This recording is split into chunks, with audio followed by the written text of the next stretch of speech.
Okay, let's go ahead and finish up our next question here. Let's go ahead and take a look at example B.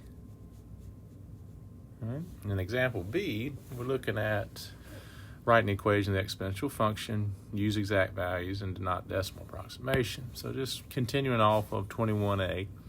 So we built our model earlier. All right. We said that the amount of the culture bacteria in T days is represented by the initial amount, which was 340, times e to the r times t, right? Continuous growth model is a natural model, e to the rt. Well, r we found, our rate, which is approximately 5%, which is natural log of 544 divided by 340 over 9, to be exact. And they want us to find that in our first part. So using that, we can go ahead and write out this model. So our exponential model, this growth model, this continuous growth model, A of t, the amount in T days, is represented by the initial amount, the initial population of this bacteria was 340, times e to the r. Now our rate is natural log of 544 over 340, all divided by 9. All right. And while we're at it, how about we go ahead and simplify before we even write that. All right, what is the natural log? What's 544 divided by 340? Pull your calculator up real quick. Let's clear out this one. 544 divided by 340. So we could simplify this if you haven't already. This is 1.6.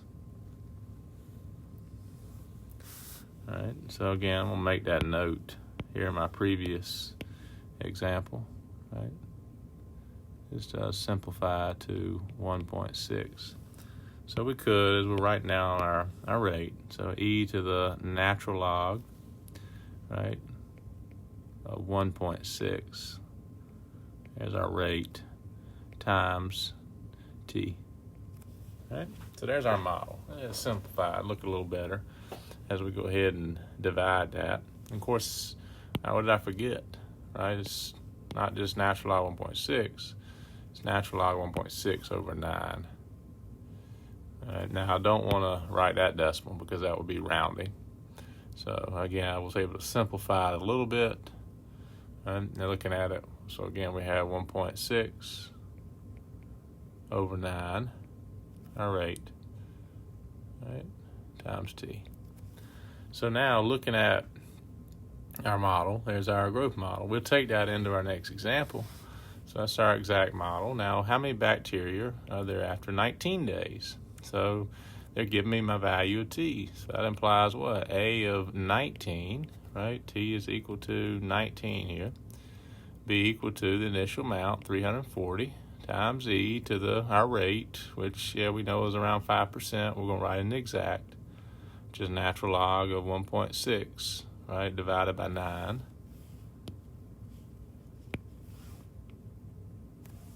And write that in. Natural log of 1.6 over 9 times 19. All right. So let's go see what we come up with. So ready to get our calculator out. And let's type that in together.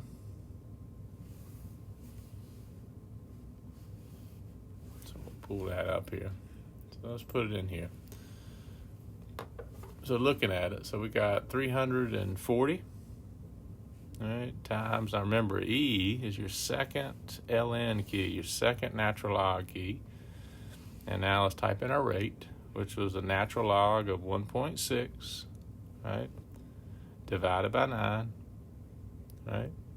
And then we're timesing that by 19. And we get 917.06. Let's round 2 decimals. So round to the nearest hundredth.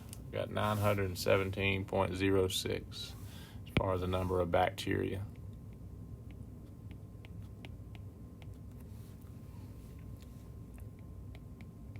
All right, so that's an application, all right, pretty basic application, right? We just got to know our model. So we're looking at continuous exponential growth or even exponential decay that's continuous, which is our next example, our last problem.